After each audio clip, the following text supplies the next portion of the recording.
All right, welcome back. I'm April Anderson. This is Sunday Morning Live, and that music was an open to a new film movement. It's actually a YouTube video that centers on the Hope Film Movement, and you can go to the website hopefilmmovement.com and you can check that out. But basically, my guest Matthew Luppino is a local filmmaker. He's a 17-time award-winning independent filmmaker, specializing in drama and romance genres, but he's also started another conversation in film, and it's directed towards mental health awareness. And his film is titled Hope, and that is short for Hold On, Pain Ends, and is told through a mirror's perspective, showing the two sides of thinking patterns of a suicide victim and their loved one, which is very interesting. Good morning, Matthew. Good morning, April. How is the ride in? Is it a heat wave out there? There's a heat warning in effect. It's getting very, very warm out there. Yeah, is it? But it's not bad. The drive was nice. Thank you. And so 17-time award-winning independent filmmaker. Where's that? In Canada, United States as well? In the United States. And actually on last Sunday, the Hope film, what we're promoting right now, it just won for Best Screenplay and Award of Excellence out in LA in the One Reeler Short Film Competition. And that actually makes it 19 awards now for me. Woo! Which is pretty incredible. Yeah, it's awesome. Yeah, what I do is I make films here with all my own gear. You know, I get local people to star in them. In this case, it's my fiance and I. We created this film, Laura Holman, and basically I just make films for really, really cheap, and then I send them out to LA, and they get judged. What's really, really cheap to make a film? I'm curious. This film in particular I made for $0. Previous projects, $500, depending on if you're paying actors, you know, transportation and other costs that come along with the logistics. But normally I have all my own gear, so that's a huge cost out of the way, and I do like 99% of the work. So a lot of it is just that right there. If I had to go to Toronto and rent gear, it's a whole different game. So me owning my own gear allows me to have the freedom to shoot whatever project I like for a very low cost.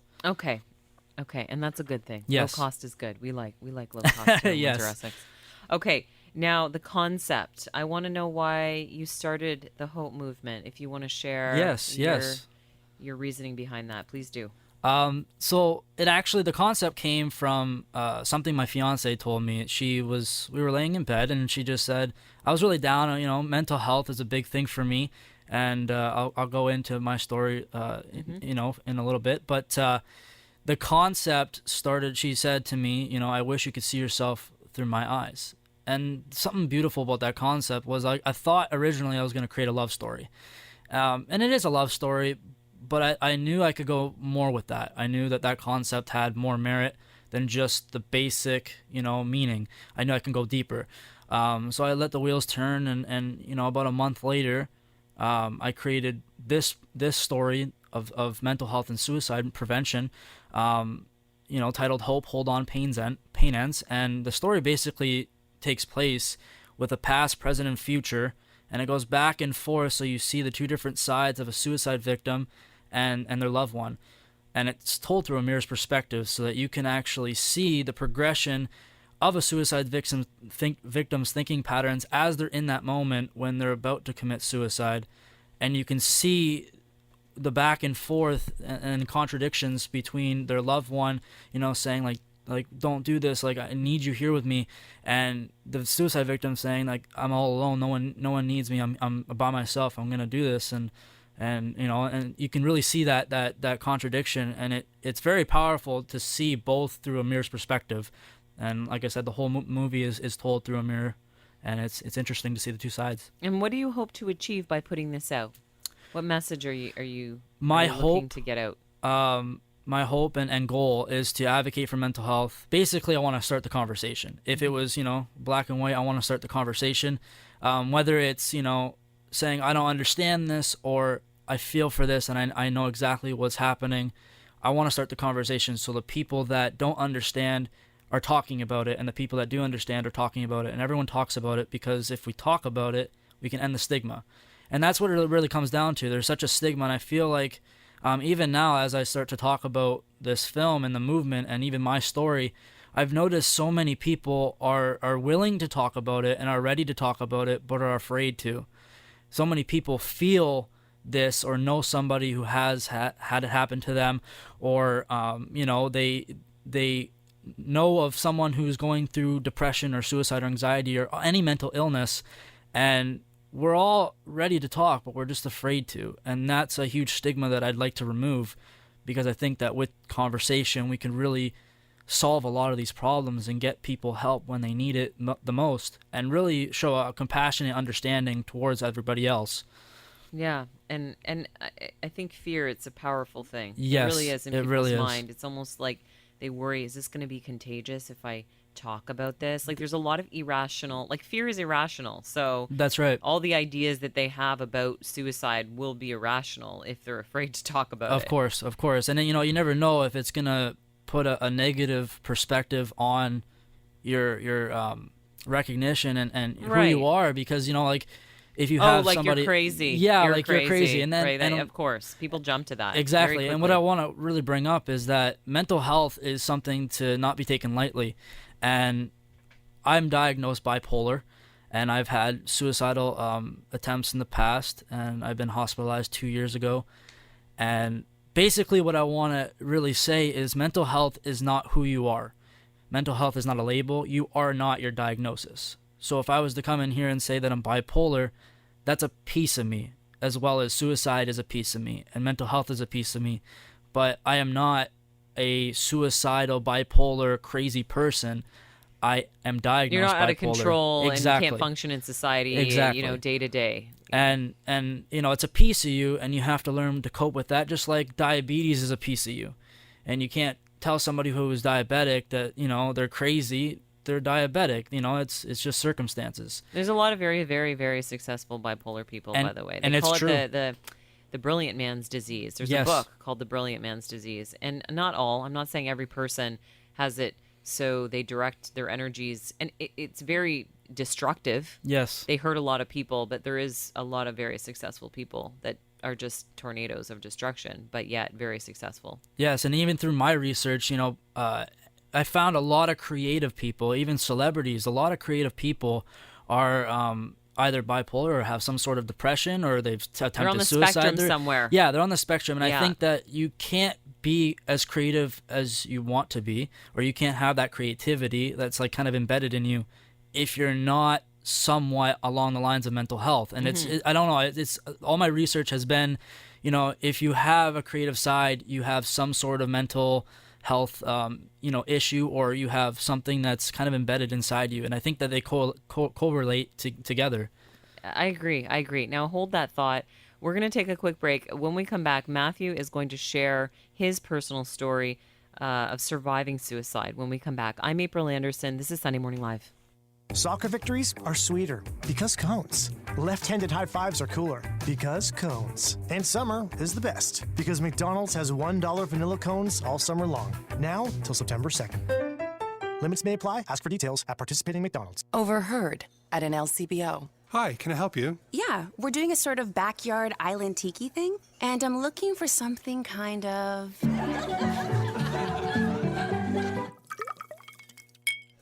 That sounds like Appleton Estates Signature Blend Rum. Complement the notes of citrus and fruit with a bit of ice and coconut water. Doesn't get more tropical than that. Another summer weekend made by our product experts. You can shop for Appleton Estates Signature Blend Rum in-store, online, or on the LCBO app. For everything plumbing, call the professionals at Mr. Rooter Plumbing. With convenient appointments and upfront pricing, Mr. Rooter is your first choice, servicing Windsor, LaSalle, and Tecumseh. And keep it locked on AM800 for up-to-date news and information that matters to you. Cancer connects us all. We all have a story to tell. I was 13 years old when I first heard the word cancer. Being diagnosed with colon cancer was an overwhelming shock. I'm Eric McCormack. Research, including clinical trials, helps to change the story for cancer patients across Canada. I am now 9 years cancer-free. Join Stand Up to Cancer Canada and the Canadian Cancer Society to learn more about the groundbreaking research that translates into life-saving treatments. Visit standuptocancer.ca/CCS to learn more. The AM800 weather is brought to you by Primo Ketchup. Enhance your taste of food with Primo Ketchup, 100% Canadian, locally owned and operated. Ask your local retailer or for availability. Now, the forecast for today, heat warning is still in effect with a mix of sun and cloud, 70% chance of showers, risk of thunderstorms, winds gusting from 20 to 40 kilometers per hour out of the southwest, the high 31 or 87 Fahrenheit. Tonight, partly cloudy, 40% chance of rain and risk of thunderstorm after midnight, the low 20 or 68 Fahrenheit. For tomorrow, mainly sunshine with a 30% chance of showers in the afternoon. Risk of thunderstorm also in the afternoon. Winds still gusting, the high 33 or 91 Fahrenheit. Tuesday, a mix of sun and cloud with a 40% chance of showers, the high 28 or 82 Fahrenheit. Wednesday, sunshine, the high 26 or 78 Fahrenheit. Again for today, heat warning in effect for today with a mix of sun and cloud with a 70% chance of showers, risk of thunderstorms, winds gusting from 20 to 40 kilometers per hour out of the southwest, the high 31 or 87 Fahrenheit. Tonight, partly cloudy, 40% chance of rain with risk of thunderstorm again, the low 20 or 68 Fahrenheit. Right now, it's 25 or 75 Fahrenheit. Sunday morning, live. Current events. Gets me in a good mood. First thing in the morning, kind of ease into the day. Sundays, 8 till 11.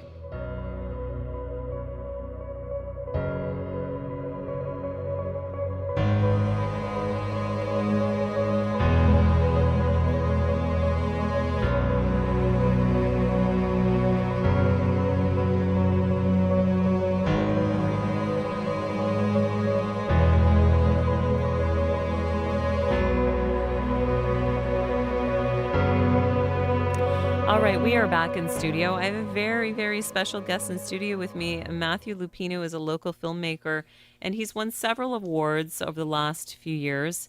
He's a 17-time award-winning independent filmmaker from right here in Windsor, Essex. Welcome back, Matthew. Thank you, April. And we were talking about his new film titled Hope, which means Hold On, Pain Ends. And it's told through a mirror's perspective, showing the two sides of thinking patterns of a suicide victim and their loved ones. So he talked a little bit about how that idea came about with his girlfriend in the last segment.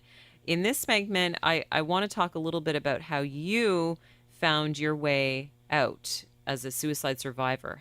What happened and how did you find your way out of it? Great question.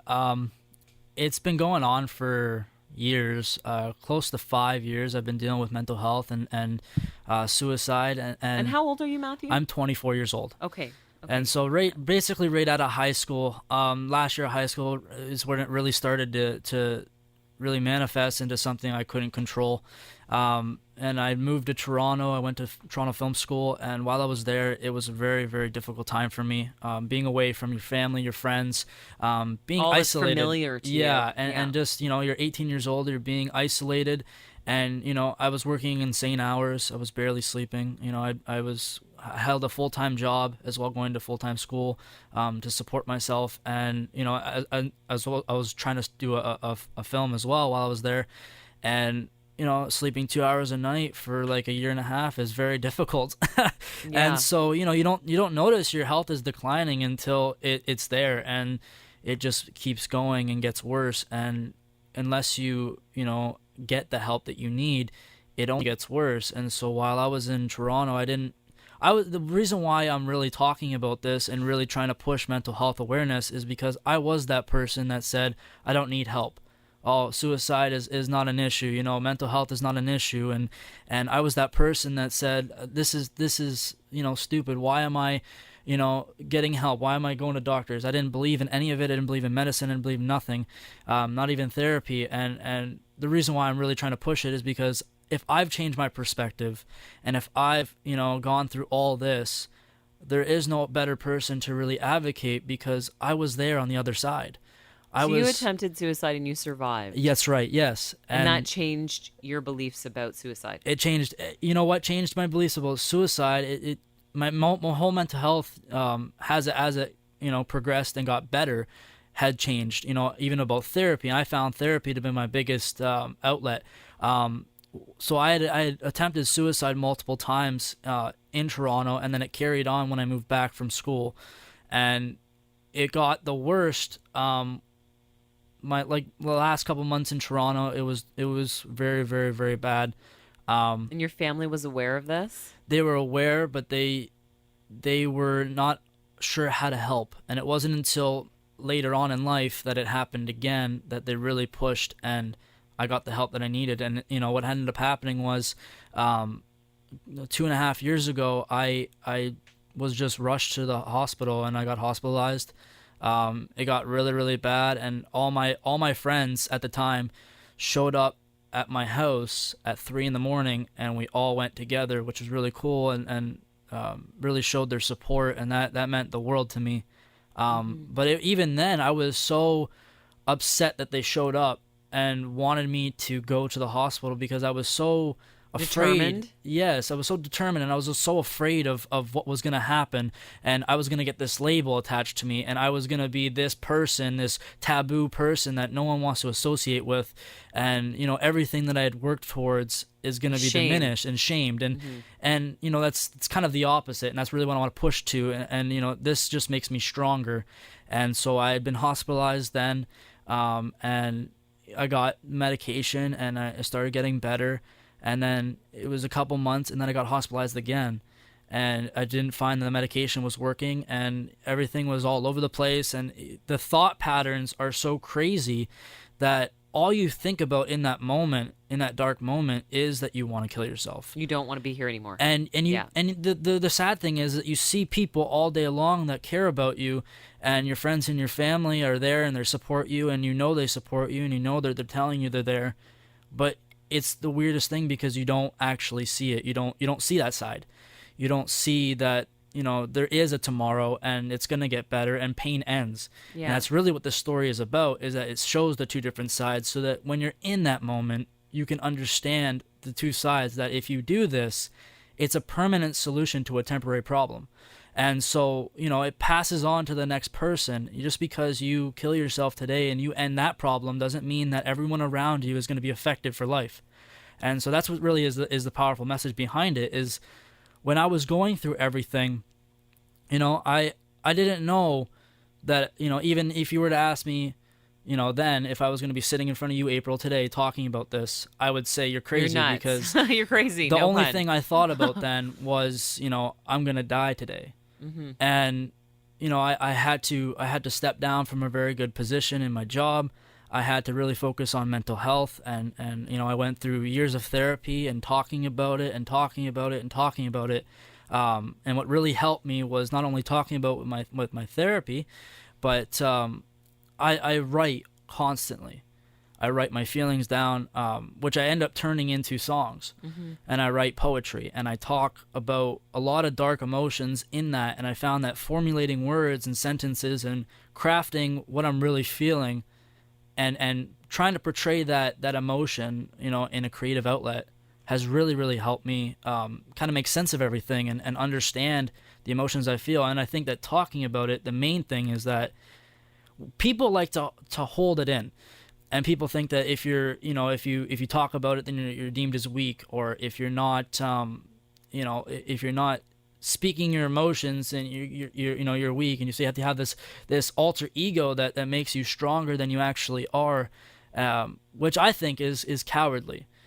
People that are the strongest are the putting ones, on a front. That's right. People right, and that allowing are your fake. ego to operate. That's right. Most of the time, which really you should operate from your true self. That's what you're right. Saying. That's yeah. right. And if you feel that emotion, that you should feel that emotion and not be afraid of that emotion. And so, if you are feeling, everybody in life goes through struggles. Everybody, whether they like to admit it or not, has some sort of mental illness. It may not be a diagnosis, but they have something that really affects you. And a lot of people resort to drugs and alcohol, and that turns to quell it. And everyone has their own coping mechanism. And I'm not saying, I'm not trying to change people. That's my main goal. I'm not trying to change people. I'm trying to just show you another perspective, to show you another option so that you rethink what you're actually doing.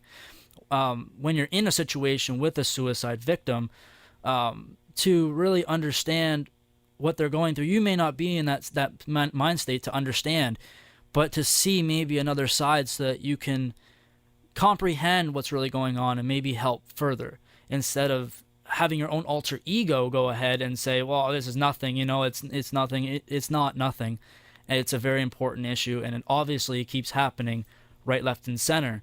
we have celebrities that are, like Robin Williams, and you have Mac Miller, and I can't remember the name of the Linkin Park lead singer, but you have all these people that recently are just passing, and it's such an effect on not only their fan base, but around the world, people are affected by it. And the main thing is that you are not who or what your diagnosis is. And so when you're in that state of mind, and people don't really understand it, it's 100% worse when people are really degrading you in that mind state, because they don't understand. And when someone is in that mind state and they say you don't understand, they mean that. And what I want to do is trying to show everybody the understanding, level the playing field, so that when people need help, the other people that are support systems can get help. Instead of judging. Thing. That's right, instead of judging. And that's a lot of our problems would be ended if we just didn't judge the book by their cover, right? Right, and we have certain beliefs about suicide, and those are misguided beliefs. That's right. The problem. Okay, we have to take a quick break for news. When we come back, I'm going to keep Matthew on air here for a minute. He's going to tell us how and where we can see his new film, Hope. I'm April Anderson. This is Sunday Morning Live. From the AM800 News Center, your number one news source in Windsor, Essex. An information update with Sander Brockle. Bernie Sanders is in Windsor this morning as part of an insulin caravan coming from Michigan. Trips to Canada have become a regular occurrence for many American diabetics, as insulin can be up to 10 times more expensive in the U.S. In a series of tweets Friday, Sanders said many Americans cannot afford the drug as it costs $300 a vial in the U.S. He went on to call the American pharmaceutical industry the biggest bunch of crooks in the country. Sanders is with the insulin caravan at the old Walkerville Pharmacy this hour. And more resources are being poured into the hunt for a pair of murder suspects believed to be hiding out in the woods around Gillam, Manitoba. RCMP says there have been no new sightings of Briar Smijelski and Cam McLeod, but also no information to indicate they've left the area. The aerial search got a boost yesterday with the arrival of a Hercules aircraft equipped with thermal detection gear. The Indigenous-led neighborhood watch group, the Bear Clan Patrol, has joined the effort as well. AM800 Sports. In baseball, the Tigers' slump continues as they fell to the Mariners 8-1. Detroit has lost 5 in a row and is now 40 games below 500. Elsewhere, Teoscar Hernandez led off the 12th inning with a home run as the Blue Jays overcame a 7-run deficit to beat the Tampa Bay Rays at 10-9. From the AM800 Weather Center, a heat warning remains in effect. A mix of sun and cloud today with a 70% chance of showers. There's a risk of a thunderstorm as well, with winds gusting to 40 kilometers an hour, the high reaching 31, feeling like 39 with the Humidex. Right now in Windsor, it's 25 or 77 Fahrenheit. I'm Sander Brockle. For more on these and other stories, visit am800cklw.com. A message from Canadian Blood Services. Reason number 2 to join Canada's Lifeline. Donated blood lasts no longer than 42 days. That's why we need donors every day. There are lots of reasons to donate blood. Book now at blood.ca. A message from Canadian Blood Services. Reason 23 to join Canada's Lifeline. The need for blood doesn't take a holiday. That's why we need donors every day. There are lots of reasons to donate blood. Book now at blood.ca. At Lowe's, we have everything you need for your renos for less. My dream backyard has a huge cedar deck overlooking a saltwater infinity pool with a patio bar and my personal martini mixologist. Well, just about everything. Until Sunday, July 28th, it's the Buy More, Save More event. Save 10% when you spend $100 or more and 15% when you spend $400 or more. In-store and online. Certain conditions apply. Lowe's. Never stop improving. Count on Walmart for guaranteed unbeatable low prices. That's why jumbo red cherries are on now for only $1.65 per pound. Walmart. Save money, live better. Cheers to sunshine, summer hours, and long weekends. Save $10 on Coors Light 36-pack cans, available at the beer store, only for a limited time. Must be legal drinking age. Time for a new air conditioner? Call on Reliance. Right now, get a featured air conditioner from Reliance Home Comfort and pay no interest for 24 months. That's right. Get your new air conditioner today and pay no interest for 24 months. Emergency? Call us anytime, any day. Plus, ask about our next day or we pay $500 installation guarantee. When you need to beat the heat fast. Call on Reliance. Conditions apply. 0% APR for 24 months financing OAC. See website for details. April Anderson. Hello again. On Sunday Morning Live. AM800.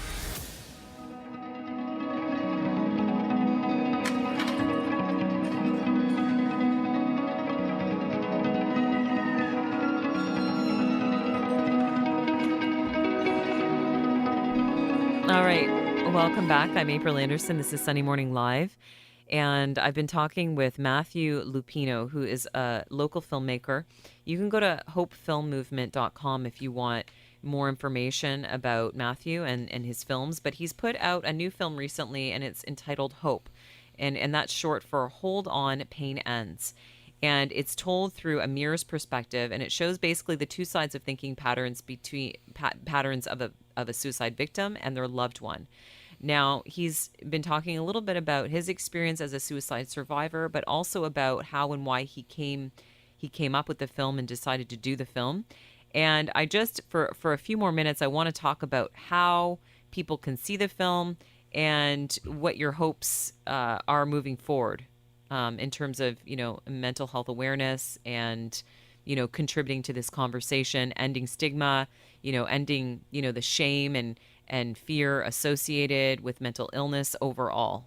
Yes. So first off, where can people view this? Like, is it out? It's the official trailer is out, as well as an intro video that talks a little bit more about my story and what I like to do with the film movement, which you can find both on the hopefilmmovement.weebly.com, as you mentioned before. The film is set to release on September 6th. The actual time is unknown at this time, but it will be released on YouTube as well as the website, probably Vimeo, and my own personal website, lupostudios.weebly.com. And I've sat down on Wednesday of this week with the Canadian Mental Health Association, and they really love the idea. They love the film. They love the concept, and they love the movement. And we're planning on doing premieres, hopefully nationwide. That's the goal. And our first premiere is set for September 10th. So the film will already be released by then. September 6th is the official release date for the film that you'll find on social media. I'll be tagging a bunch of people in it. But September 10th is our official premiere date set. Things can happen between then. And if you follow my Hope Film Movement page, or, you follow me on social media, my name is Matthew Luppino, MattheWLuppino. You can find me, you can look me up, Google me. The first link that comes up is going to be Lupo Studios, and that will be my website. You can keep up to date with that, as well as any social media outlets, Facebook, Twitter, Instagram, Snapchat. Everything is very, very easy to find, and it can all be linked to the hopefilmmovement.weebly.com. And like I said, everything is kind of in the works right now. I have a meeting with Essex Free Press tomorrow to really promote my hometown of Essex, and as well as there's an article being written in the Tecumseh shoreline right now that's in the works, and we'll see what goes on from there. So stay tuned for September 6th as well as September 10th for the official release dates. And will you continue on with different perspectives, or is this kind of just the only one film you're going to do on the subject matter? I'm sure it's not going to be the one film. For now, it's the film that I'm really trying to promote, and I'm trying to really promote the film movement, and I don't think that the movement will stop. The Canadian Mental Health Association would like me to public speak and really advocate as well, possibly as a keynote speaker to young kids and to adolescents, to really shape their thinking and really bring out that other perspective. And I'm all for it. I'd still love to really promote mental health awareness moving forward. I don't think that's something I'll ever stop. I think that's something that's kind of embedded in me with all my experiences. As for this film is 9 minutes and 13 seconds, and it's its own entity. I think it has its own power behind it. Moving forward, I don't know if there'll be another film that deals with mental health. I'm sure there'll be something, or one of my characters that I write will be having a mental illness or something that along those lines that I can really portray in another light. But for now, it's this film, and this is its own entity right now. Yeah. Wonderful. And I congratulate you on this new film. I hope it goes well. Thank you. And I hope you have a lot of people supporting it. I'm sure you will. I'm sure your family and friends are all very proud of you and your accomplishments with film generally, but I think this one probably speaks very loud, or maybe the loudest. Yeah, I agree. Do you feel like it does? It's going to speak the loudest? I think it not only is going to speak the loudest, but I think even just from talking about it briefly here and there, and really getting some media outlets for exposure, and just sharing my story, I think that it's really going to gain a lot of traction. And help others. And I think that from the responses of stuff that I've put out so far, people are really, really thinking that this is going to be a very powerful story. I know it's going to do wonders, and the main goal is going to start the conversation. Yeah, absolutely. And that's, I guess, the main goal, That's talking right. about it, right? Talking is That's the right. greatest medication. Yes, it is. It's very medicinal. All right, Matthew, we have to go. Again, thank you so much. Good luck. Thank you so much, April. And people can go to hopefilmmovement.com for all the information. That's correct, about, yes. About the premiere, the screen dates, the screen time, the viewings. That's right. Everything. And Everything you can need to also know. go there. I've recently linked every helpline that you can think of. Okay. And not only Canada, but worldwide. All links, everything is kind of embedded in that website under the Finding Help tab on the website. So if you are feeling in that situation and you do feel that you need to reach out for help, everything is quick access. Everything is linked up to phone numbers. All you got to do is click the number and it will call automatically. So you can just go and find that help and get the help that you need. Perfect. All right. Thank you so much. We are going to take a quick break. When we come back, Sean Frankson, he's co-founder of Plastic Bank. He'll be on the line and he's going to explain what Plastic Bank is and how you can get involved. I'm April Anderson. This is Sunday Morning. I'm April Anderson. This is Sunday Morning. I'm April Anderson. This is Sunday Morning. I'm April Anderson.